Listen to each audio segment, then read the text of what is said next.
ओम श्री गुरुदेवाय नमः। आज्ञा हे मोर प्रिय समस्त सुधीबृंद को कोटि कोटि प्रणाम। आज्ञा गोटे सुंदर विषय वस्तु देखा अच्युतर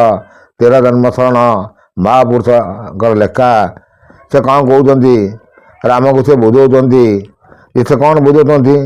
जे संपूर्ण जन्म होते राम लीला खेल मातिरी जादन जादन वेद अध्ययन करुव 13 ठिकणा बेले ठकी देवी सत्य बाणी अटे मोर बाहर कही भितर मुझी सखा भावे अंते रही नित्य राम ब्रह्म नहीं सुमुरी कहारी चिन्हाल गाई क्या मु चिन्हा देवी ना आने अभिज्ञा आज्ञा देखो से कहते मुझे चिन्हा देवी से क्या पचार निराकार को पचारिक अच्युत सब लिखुंट अच्युत लिखिकी रामदास को कहीकि सब लिखुंट तेणु से कहते मुझे चिन्हा देवी ना तेणु एम सब अभी चिन्हा बाहर कर जे ये कलकी जन्म होती कलकी जन्म होती तो कथा तेणु से मुझे सब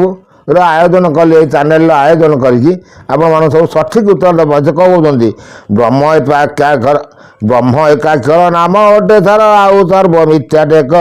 श्रीराम तारक निस्तार कर सकल भगत ध्रुवम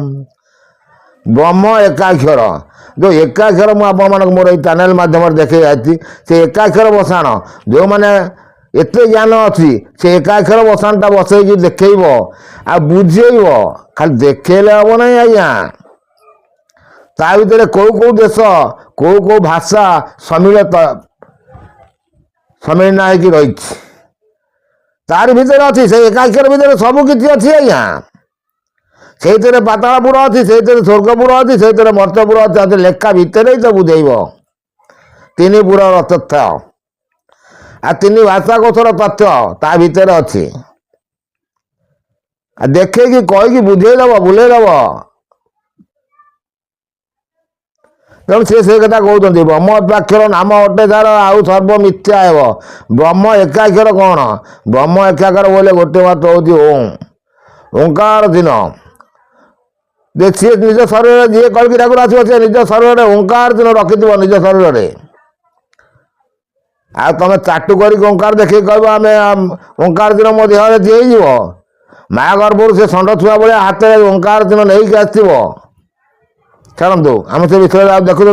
आम देखा धुति क्षेमा आउ बाम रमा संगे कर विहारम नव दुर्ग अंतरा रही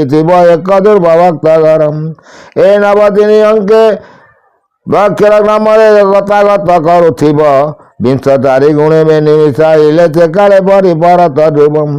10 अक्षर राम नाम दा पारुचे दैल कुल स्थिति बांधव चतुर भक्त होइब नवती निपंचमती अंधगति नर बंधन विधिव केते भक्त विनाश समुद्र अंतरे प्रकाश जीवनाथ भार्गवी कुली न दातम जानतु सत्य सदा जे काटुथिब दिन ब्रह्मानंद को न पाई पामर अच्युति जन्म धरे धरे राम को देले बुझाई राम को से कथा बुझे बोली से सब लेखा है कि 13 जन्म शरण में आपण मान आगे पढ़ी पत्र पावन कली आपण मैंने शुणी पारे भल मंद जानीपारे आउ सी कौन कहते नवम बोले आसुँच ए स्थान 7टारू 5 दिन बुढ़ लोके उठब मई सकल धर्मी एकत्र होइबे छतिया बटरे जाई देखु आमर ये समस्त कहते छतिया बट को आसवे जगन्नाथ बोली कथा बहुत आगुरी भी आलोचना होती जे पुरी धाम छाड़ी छतिया बट को आसवे यही कथा पर मुझे आलोचना भी कही छतिया कौन जगन्नाथ ना अच्छा ना छतिया बट देखिए ताकू प्रतिष्ठा करने पूर्वर हाड़ीदास आदेशनामा थिला हाड़ीदास होती अच्युत गोटे अंश विशेष भली अच्युत पर हाड़ीदास ये सब बहुत तथ्य अच्छी आज्ञा तेणु सी छतिया बट मंदिर या जगन्नाथ अच्छा पुरी जगन्नाथ अच्छा केतक लोक कहते जगन्नाथ को छतिया बट को नहीं आसला बेलू रूस आसव ट्रेन रे नहीं आसव ट्रेन बई स्टेशन रे इंजिन अचल हो जगन्नाथ आईपारे से नवापाई जाइए जगन्नाथ को से रही छतिया बट पाखे ये कथा सत ना मिछ ताकू आम विचार ना तुम चिंता कर देख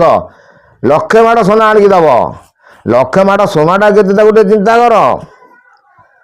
ମାଢ଼ର ଜ୍ଞାନ ନଥିବ କିନ୍ତୁ ଲକ୍ଷେ ମାଡ଼ ସୁନାର କଥା କହୁଥିବେ। ଲକ୍ଷେ ମାଡ଼ ସୁନା ରୋଷିଆ ନେଇକି ଆସିବ, ସେ ଜଗନ୍ନାଥଙ୍କୁ ପୁରୀରେ ଦେଇକି ଜଗନ୍ନାଥଙ୍କୁ ନେଇଯିବ। ଏଇଟା ସମ୍ଭବ କି? ଯେଉଁମାନେ ଏ ବିଷୟରେ ଆଲୋଚନା କରୁଛନ୍ତି ଜାଣିବା କଥା, ସେମାନଙ୍କ ପ୍ରଶ୍ନ, ମାଢ଼ଟା କେତେ ଆଜ୍ଞା, କେତେ କିଲୋ? ଗୋଟେ ମାଡ଼ ସୁନା ହେଲେ କେତେ କିଲୋ ହବ? ଭାରଟା କେତେ କିଲୋ? କେତେ ଭାର ହେଲେ ଗୋଟେ ମାଡ଼ ହବ? କାରଣ ଇଏ ହେଉଛି ସବୁ ପୁରୁଣା କାଳର ପାଠ। କହିଛି, ମୁଁ ଚ୍ୟାନେଲ ମାଧ୍ୟମରେ କହିଛି, ଆଉ ଏବେ ବି କହିବିନି। କାରଣ ଆସ୍ତେ ଆସ୍ତେ ଲୋକ ପ୍ରଗଟ ହେଉଛି, ଜାଣୁଛନ୍ତି। ଲୋକ ଜଣେ ଏବେ ଗୋଟେ ଉତ୍ତର ଲେଖିଥିଲେ, ଆପଣ କହିଥିଲେ, ଆମେ ଉତ୍ତର ପାଇଲୁ। କିନ୍ତୁ କାହିଁକି କହିଲି ନା, ଏସବୁ କଥା ପ୍ରଶ୍ନର ଉତ୍ତର ପଚରା ଉତ୍ତରା ହେବ, ଆଉ ନିଶ୍ଚିତ ପରୀକ୍ଷା ନିରୀକ୍ଷା ଚାଲିବ। ପୁଣି ଆପଣମାନଙ୍କୁ ନେକ୍ସଟ ଅଧ୍ୟାୟରେ କିଛି କଥା କହିବା। ଏତକ ରହୁଛି ଆଜ୍ଞା। କୋଟି କୋଟି ନମସ୍କାର।